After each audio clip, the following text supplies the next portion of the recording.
Hi everyone, welcome to THT and welcome to this new deck tech video where today we're going to talk about DAIMYO Blue. So obviously talking about Boba Fett DAIMYO, the Boba Fett release from Shadow of the Galaxy, which I think is a very underappreciated leader.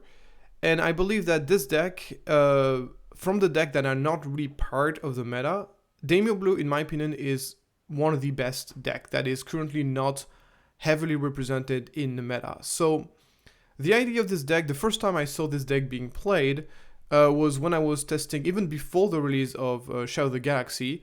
My good friend Kotul was actually playing a Boba Blue deck, and I found the deck to be quite powerful, so we kind of iterated on the deck, try to improve it, and basically the overall consensus was that the deck played a lot of very strong cards, but lacked a little something that, like, it didn't do anything particularly powerful, particularly impressive. So we kind of dropped the idea for a long while, and then only recently that we saw Aaron Dale doing like a top 32 performance in a pretty big French tournament. I also saw some Boba Blue deck and some Ray Blue decks doing some performances. So I decided to give the deck a second chance. And my result with it were pretty positive with this deck. Obviously, the deck has some weaknesses, but in my opinion, if you are going to go to a PQ and you are trying to take the meta by surprise, this might be your best shot at it. I think, in my opinion, among the leaders that are not part of the meta, I think this deck might be one of the most powerful that I've seen personally.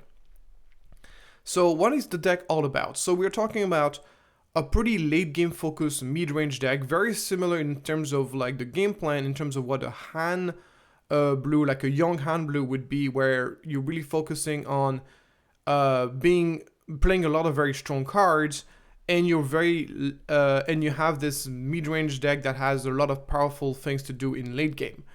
Han obviously has the discard package, because it plays red and has this, of course, cost reduction mechanic, which is very powerful. But Boba Fett's heroism, so DAIMYO, also has a lot of very powerful assets of his own, and green gives us access to a lot of very strong cards, which we're going to be talking about. So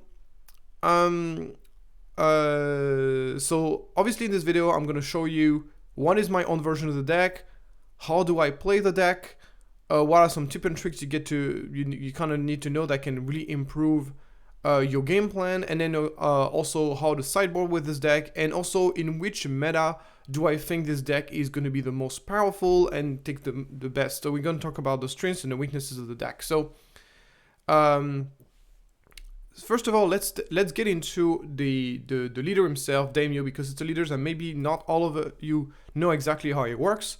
So basically the way this leader works is whenever you play a unit that has one or more keyword, we can exhaust Boba and give +1 attack to any unit you want. So the interesting thing here is that you do not necessarily have to give +1 attack to the unit you just played. You can give the +1 attack to any unit. So Boba Fett benefits from having a lot of units with keywords, and he benefits from having a lot of board presence in general, having multiple units in the board. And whenever he's deployed, he's a 4/7 for 6, nothing crazy, but he basically gives +1 attack to every unit with keyword as a passive, which means that you can potentially play a unit, exhaust Boba Fett to give a +1 attack, and then deploy Boba Fett to give this unit yet another +1 attack. So you can actually give, on the deploy turn, you can actually give a unit +2 attack. This is something that is useful fairly often. So it is something that you have to keep in mind, because sometimes it can allow you to get this extra bit of damage that will allow you to take down a unit, which is very good. So another cool thing about this deck, so we obviously play almost only units that have traits. Boba Fett DAIMYO is particularly strong on unit with Sentinel and Ambush, because Sentinel, of course, you play this unit on the battlefield, you give that unit +1 attack, and then of course your opponent has to attack that unit, which means that giving +1 attack. So you can basically give Boba Fett's immediate impact on the game.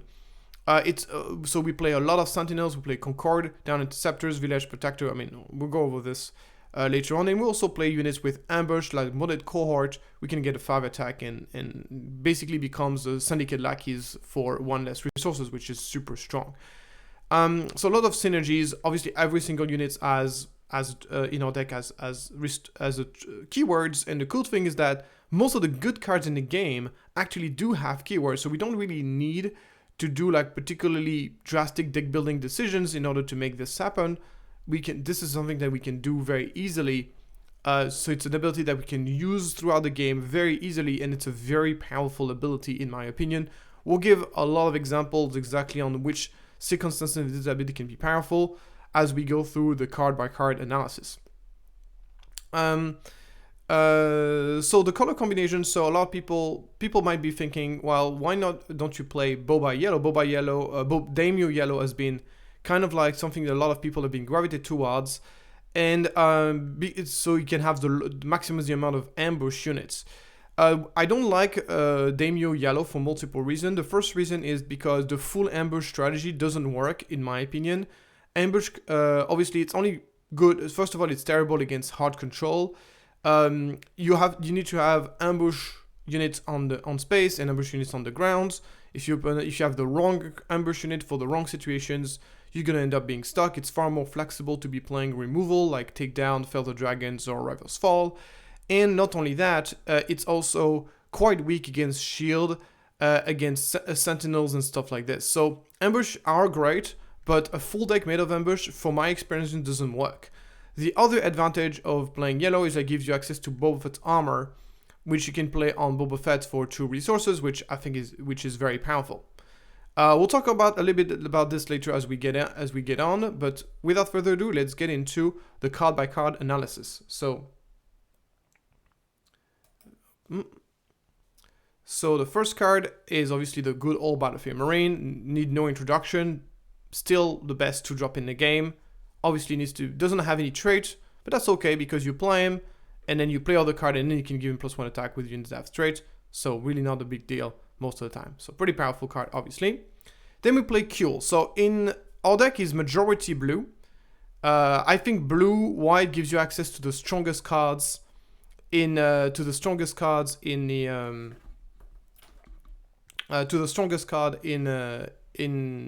white. After red, I think white-blue is the best combination. And therefore, our majority, I think, is like, so we have 30 blue cards and 20 green cards, which means that whenever Kuel's attack, he has more chance of making a draw card than anything else.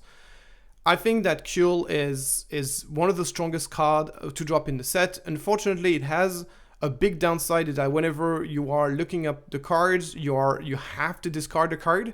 If it's not, and sometimes it can be a bummer if you're revealing, like in late game situation, you're revealing like a Ewing reinforcement or an Omen.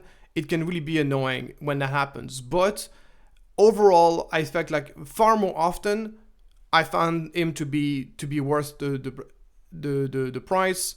If you just draw 1 card of this, it's already great. The 2/3 restore 1 for 2 that draws you 1 is already amazing, and sometimes it just draws you way more than once. So it's a card that just provides just a lot of value over time. It does have a trait, it does have a keyword, it means that you can play it on turn 1, use Boba Fett's, so it is a 3/3. That means it's not going to be as vulnerable as you get attacked. So it's just also a very solid card to play on turn 1 as a 3/3, and then later on you can just so it triggers Boba Fett's ability, it draws you a card. It's just a very solid turn 1 play, and it turns out blue-white does not have access to that many great turn 1 play, so Kuel is very good with that. Next we got Regional Governor. Regional Governor is another 2-drop which has a great quality in this deck, is that it helps a lot in one of the most difficult matchups for the deck, which is the control matchup.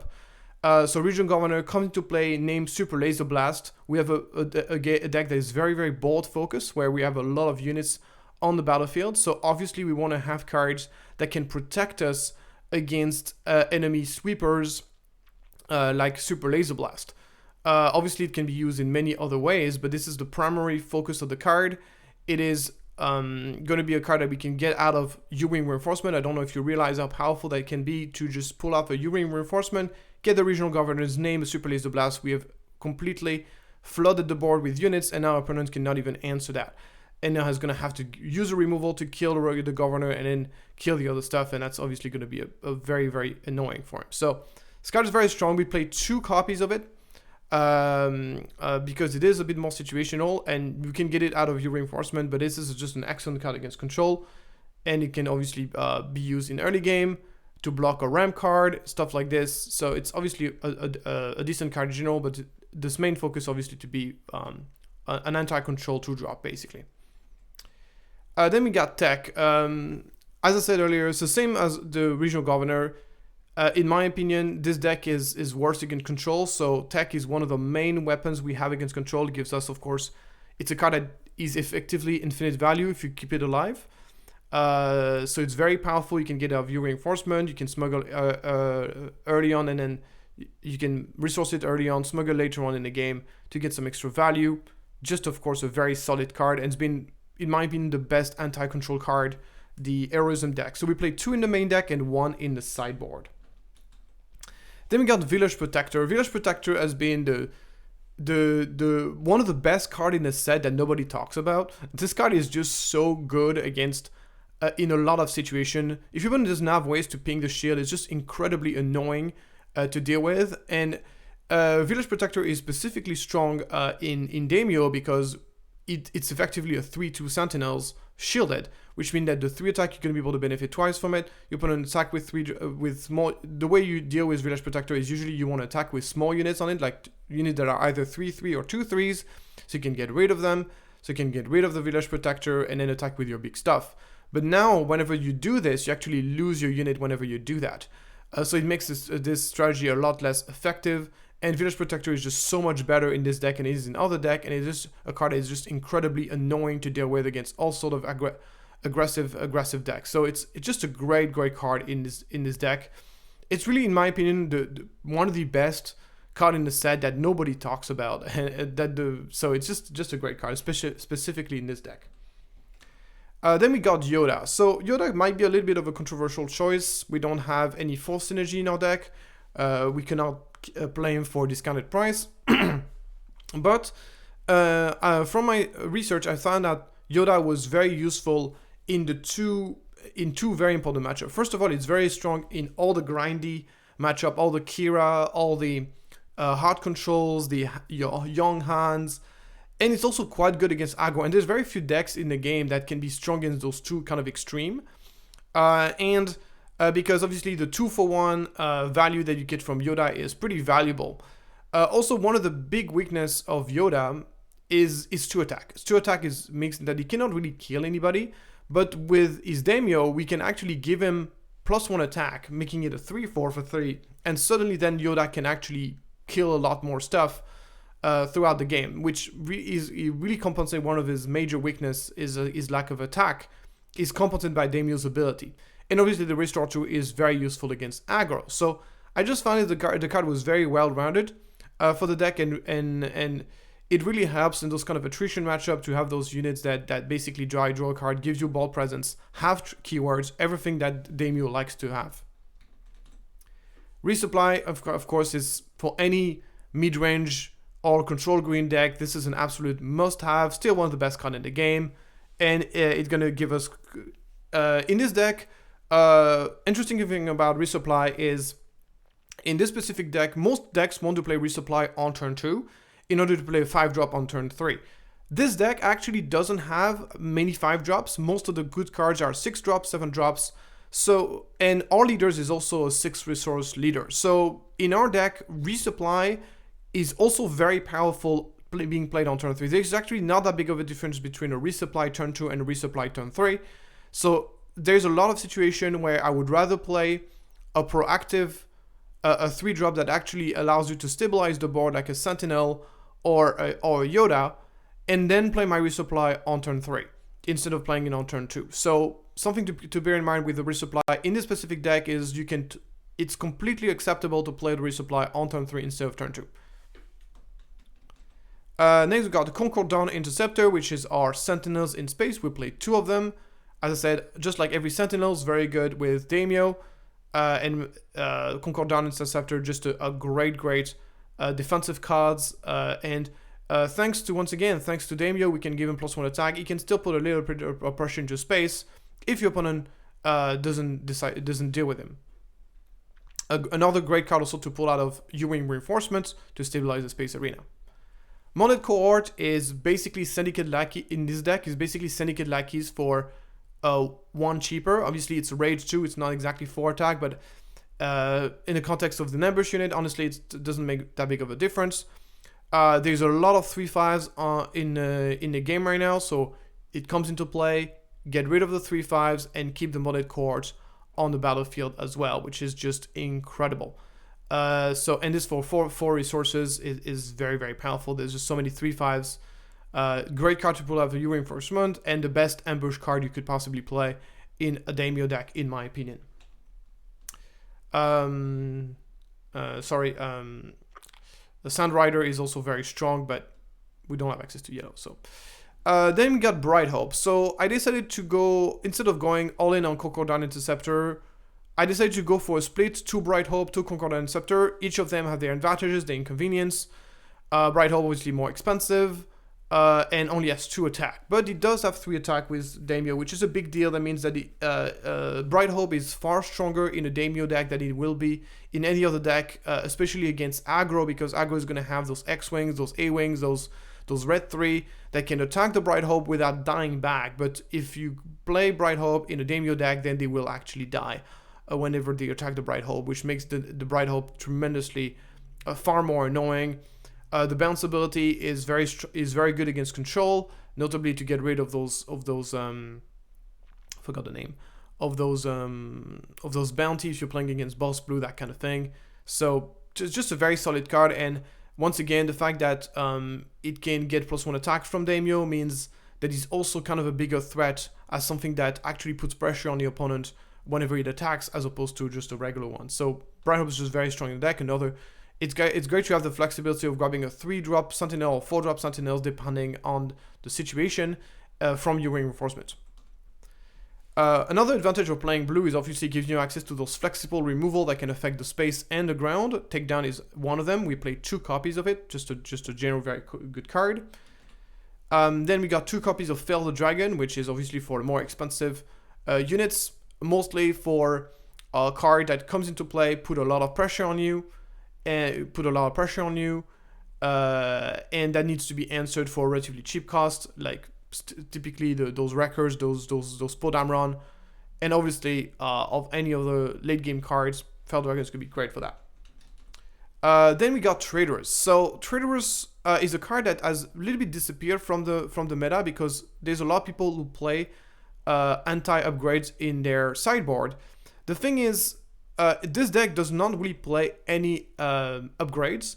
That means that it's relatively unlikely that someone is going to be siding some anti-upgrade against you.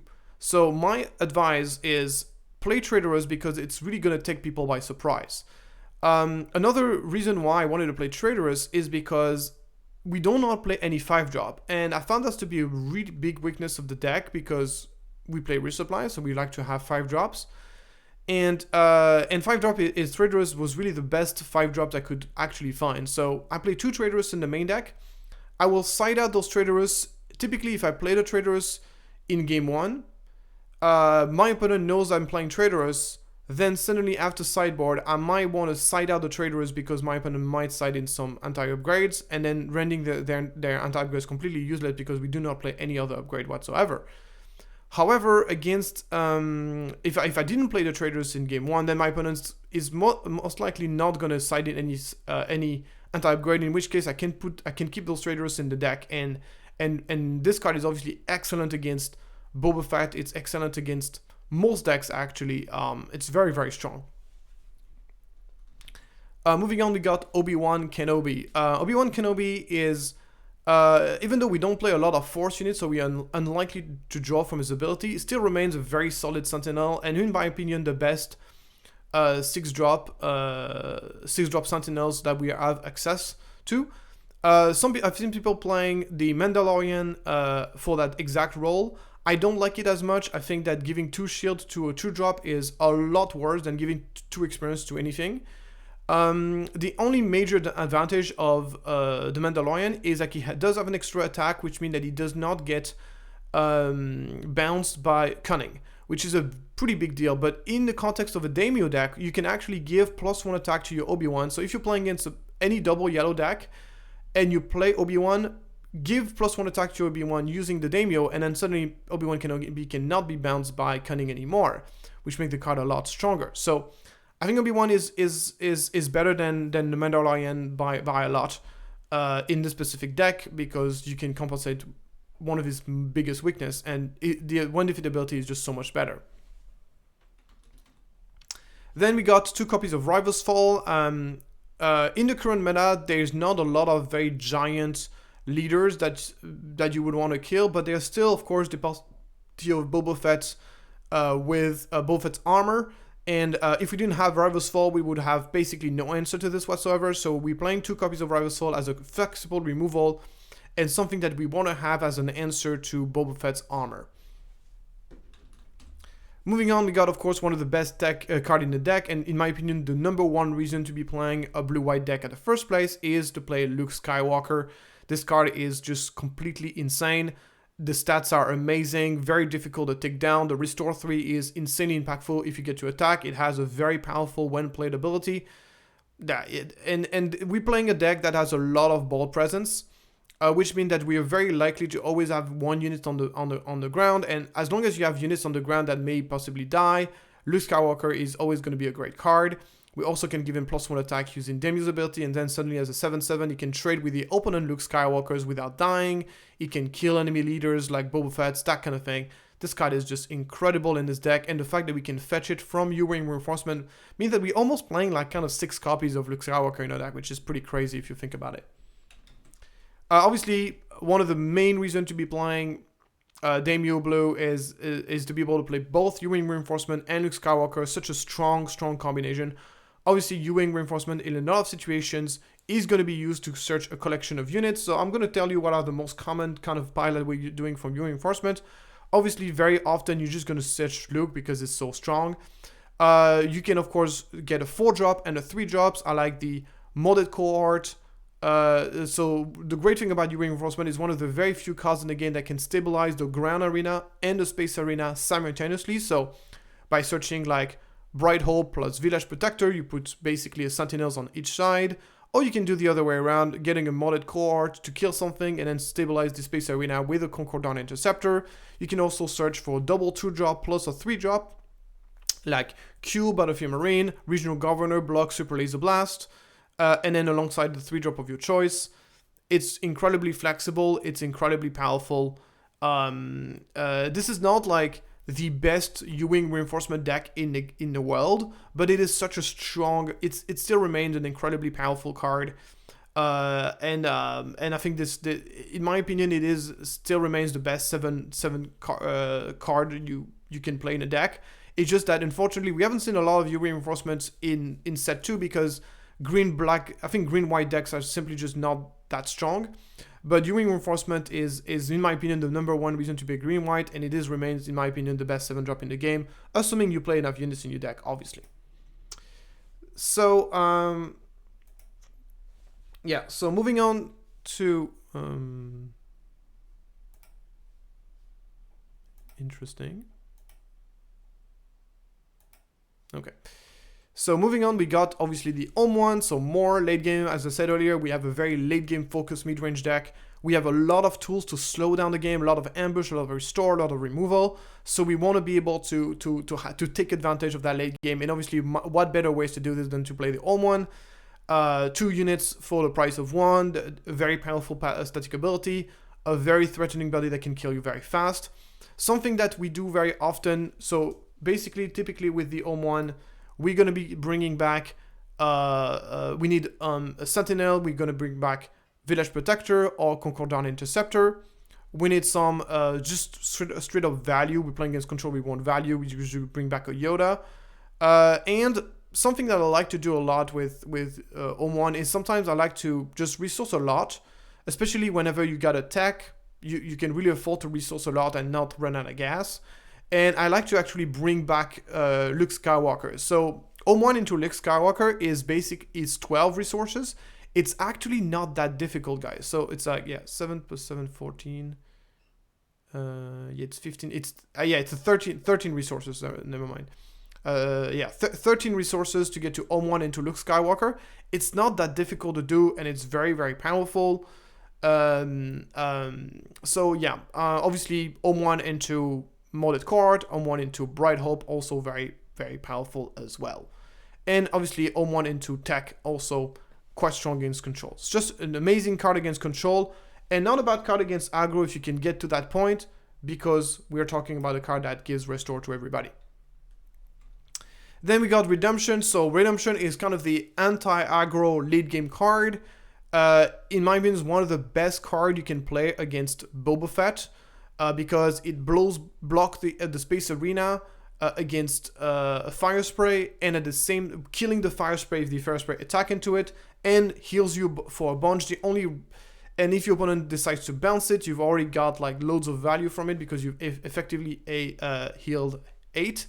And you can get to play it back afterwards. So this card is just one of the best card against Boba. It's a late game that if you get to that point against aggro, you essentially automatically win the game.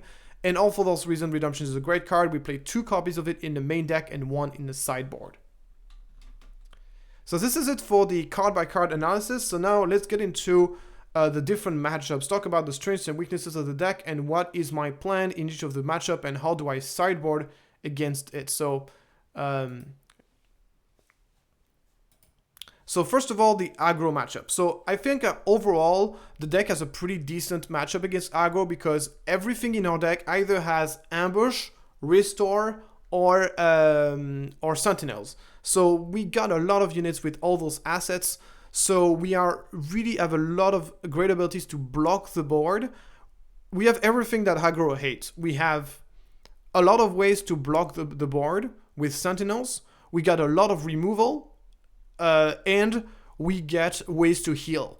And we have a lot of ways to heal. We have, of course, the restore from the Yoda. We have restore from the Arc 170. Forgot to talk about Arc 170, by the way. So just to come back to the Arc 170 as a 2-drop, I completely forgot to talk about it. So Arc 170 is simply just a turn 1 play in space. Can get it to 3 attack because it has a keyword, and it restore. It's just a solid card in the deck. Coming back to the aggro matchup, yeah. So we got a lot of unit with restore, and if we get to the late game, we're gonna instantly win thanks to our redemption. We can just drop redemption to win the game. I think the only weakness that we have against aggro is that our leader deploys on 6, which is not ideal. Usually against aggro, you want a leader that deploys on 5. But I feel like the other strengths of the deck are enough to kind of make up for that. So talking about the sideboard plans here, we are adding in the confiscate to deal with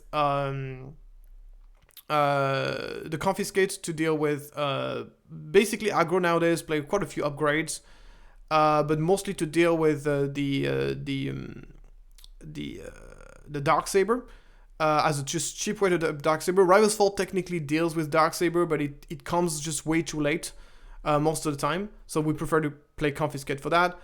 Then we're going to be playing Redemption. 3 copies of Redemption means that we are more likely to be able to get it whenever we need it. So we have a lot of ways to slow down the game, and as soon as we get to Redemption basically is a win button in those matchups. Co-coordinate Scepter, of course, more sentinels on the ground, and then some more cheap answers to Wrecker and Podamron with Fail the Dragon. Tech is way too slow for the matchup.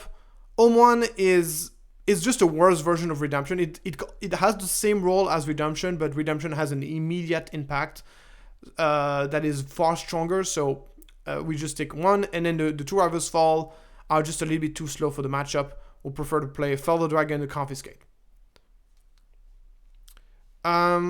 Moving on to the Boba Green matchup, and I think one of the strongest argument to be playing Boba Daimyo over like a young Han Blue is that you're going to be playing, you're going to have a better matchup against Boba, because the amount of space we have a lot of things that are very strong against Boba. We've got a lot of sentinels, and so we are really able to slow down the game a lot. We got those modded cohorts that can one-shot all the 3/5s that you may play, the Toros, the the Boba Fett disintegrators. We have answers to pretty much everything you could possibly play, and we got those super great space sentinel units that will really slow down the game, and our late game is obviously far stronger. So this is a specific sideboard against Boba Green. We play the Confiscate against Boba Fett's armor, but also against all the shield that the Boba deck might have. We have obviously Redemption, which as I said earlier is one of the best cards against Boba. More Space Sentinels, which are great against Boba. Well, the TIE Phantoms are basically useless against us because we got so many Sentinels in space. He's also quite strong against 7th Defender, that kind of thing. And obviously Fire Spray. And then Fel the Dragon, more answers to Fire Spray, more answers to Maul, the Vaders, all those kind of late game cards that Boba Green loves to play. Out, we are taking out the tech. Technically, we just very rarely need the value that techs bring. Techs is just way too slow in the matchup. And Yoda. So Yoda is one of the worst card against Boba in my experience, because it just gives something to kill, easy to kill with very few costs for like Boba, or with Boba Fett, or like for LOM can very easily, or even a boss can very easily get rid of Yoda, and it just gives them like something to kill very easily without much pullback. Basically, from my experience, whenever you're playing as Boba Green, the best turn to play is to not play anything on the ground. So typically, I'll try to play turn 1 play, try to trade my turn 1 against his own turn 1, and then on turn 2, I'll try to not play any units at all, at least no units on the ground. I'll either play something in space, like a Concordant Interceptor. I would obviously prefer to have a resupply so I can run faster into my late game answers, or I would try to play a removal. Yoda really is the opposite of the kind of card you want in this kind of matchup, that just gives something very easy to deal with for the opponent, and makes you at a tempo loss. So I really don't like Yoda against Boba in general. So I side all three of them in this matchup. Against Boba Yellow, the sideboard is a bit similar. We are basically, we don't need as many super big card like Fel the Dragon, so we get rid of this. We don't need as much late game, so we get rid of Omen. We keep the Yoda, as they are more likely to be powerful. They're a bit better against Boba Yellow from my experience, even though they're still not great. And yeah, that's basically kind of the idea here against Boba Yellow. Try to be a little bit more lower to the ground, even less late game oriented, and it usually goes fine. So I feel like this deck has a pretty decent matchup against Boba in general, and this is one of the strongest qualities of DAIMYO Blue. Then we talk about the Han 2 Blue matchup. So this matchup is typically a 50-50 matchup. We both are very relatively late game focused. I feel like our late game is better because, okay, so he's gonna be playing a Cray Dragon, but he's not gonna be playing the full package of Cray Dragon, and then he's gonna be playing maybe some Chewbacca, maybe some Mace Windu, and then the full the Luke Skywalkers. We play the full package of Reinforcement, the full package of Redemption, the full package of Luke Skywalkers, plus the full package of Omen. And I think those cards are just simply stronger late game than what he has. So I feel like Han Blue is most likely kind of we're slightly better in late game. One of the advantage that the Han Blue is that it's more consistent because he is gonna have a better curve than us. And sometimes we're going to be drawing cards that are pretty useless in the matchup. But after sideboard, I feel like the matchup gets a lot better because we can side out those Space Sentinels that are useless in the matchup and replace them by more removal.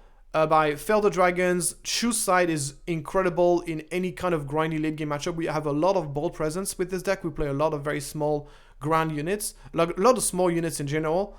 Like we play 11 2-drops in the deck. We have ways to get those 2-drops on the battlefield, either with Ewing Reinforcement or with Scalp Veins after sideboard. So we can very easily just play the Choose Side and just take control of one of his big units, whether it's a Luke or it's even a Cray Dragon, a Luke or even like a Redemption or that kind of thing. It's very strong. So Fel the Dragon, obviously very good in this matchup. Tech, is very important because he's going to be discarding a lot of cards. A lot of time this matchup comes down to just top decking. because both players are just discarding the mess out of each other. So we're going to be getting tech as a way to, of course, get our value back. Anything that gives us 2-for-1 is great. So we also play the Cop Veins, which is exactly that, just a 2-for-1 card. That's going to be very useful. So I feel like this matchup is kind of a 50-50. The reason why we side out Rival's Fall is because the main asset of Rival's Fall is to be able to get rid of leaders. The Han as a leader is not really that difficult to kill. And since we're adding up like For the Dragon plus 2 additional shoes side, I feel like it would just be too many late game removal in this matchup. Then this is basically our plan against Hard Control. Hard Control is by far the most difficult matchups for this deck. Imagine you're basically playing a Han red deck, but you don't have access to discard.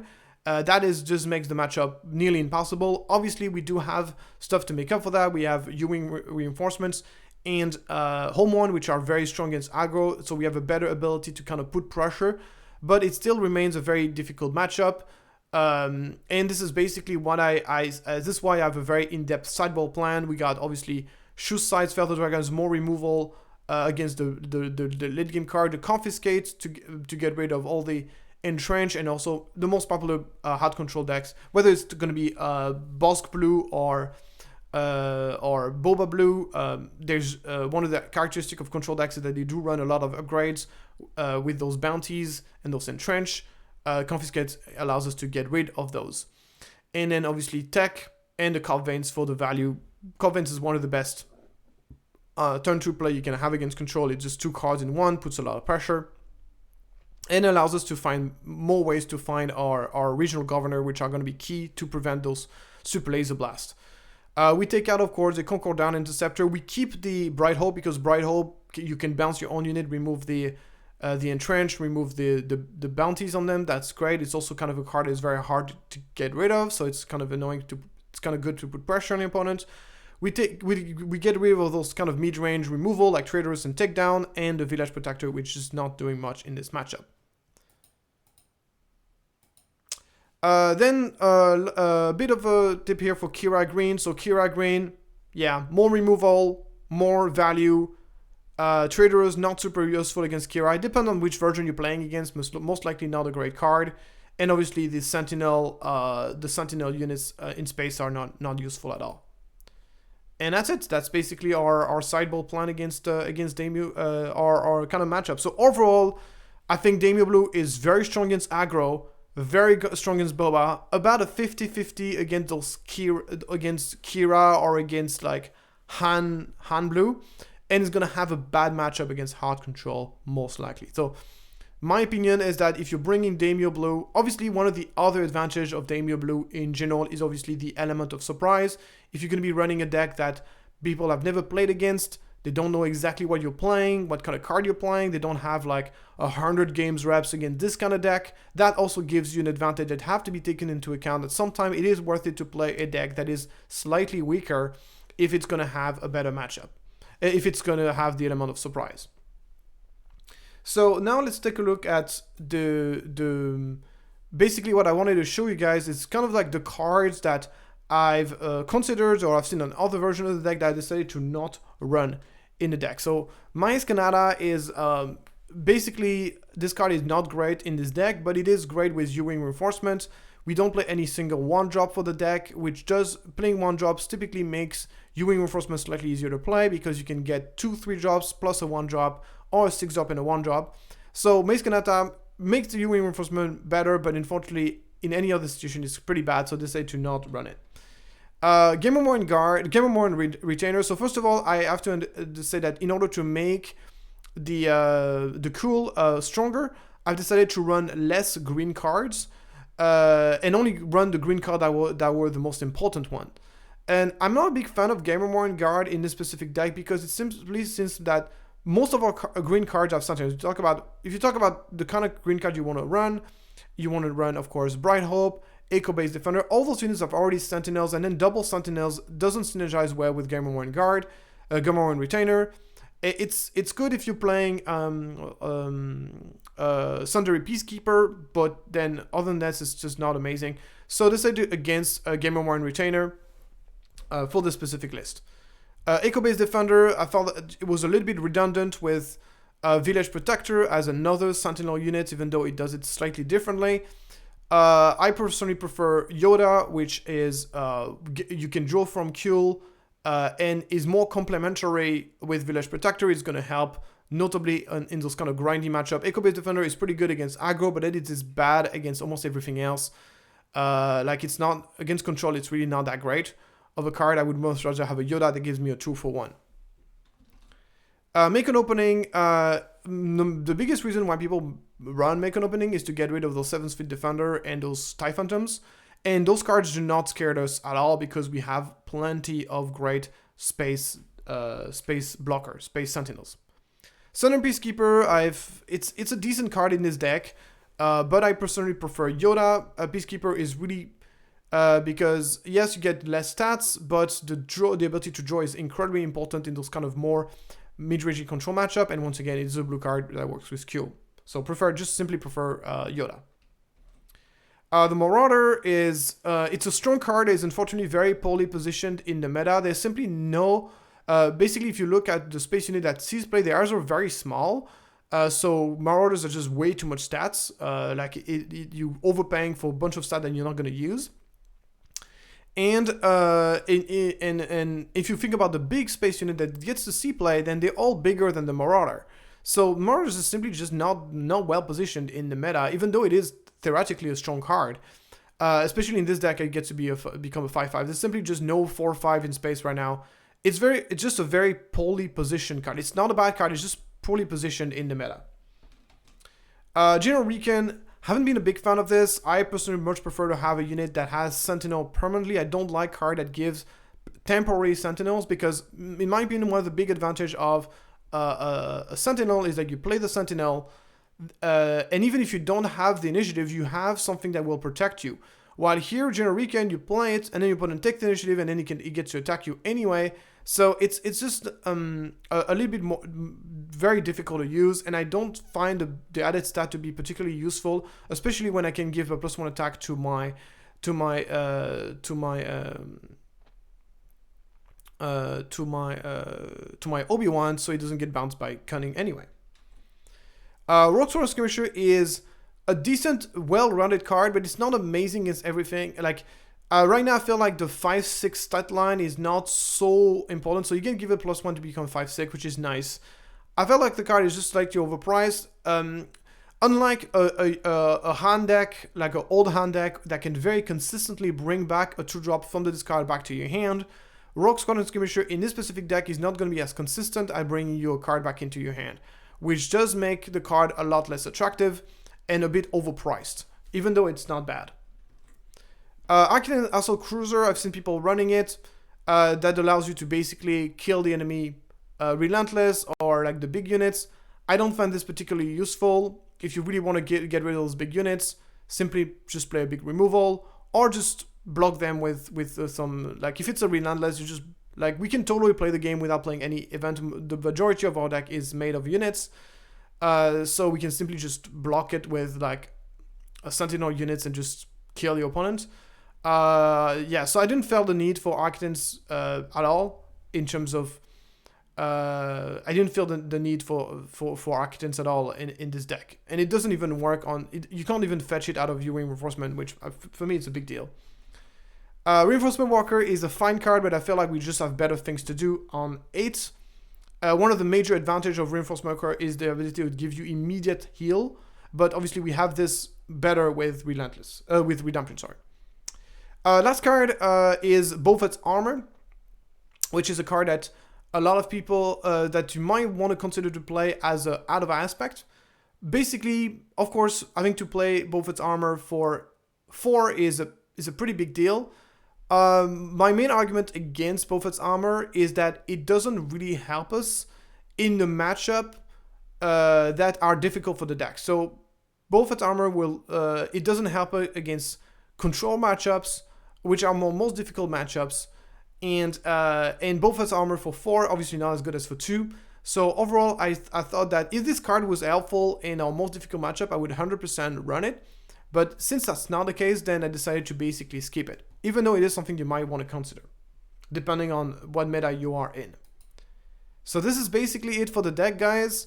If I had to kind of explain sort of like which situation you should be running this deck, in my opinion, this deck can be good as a way to get an element of surprise.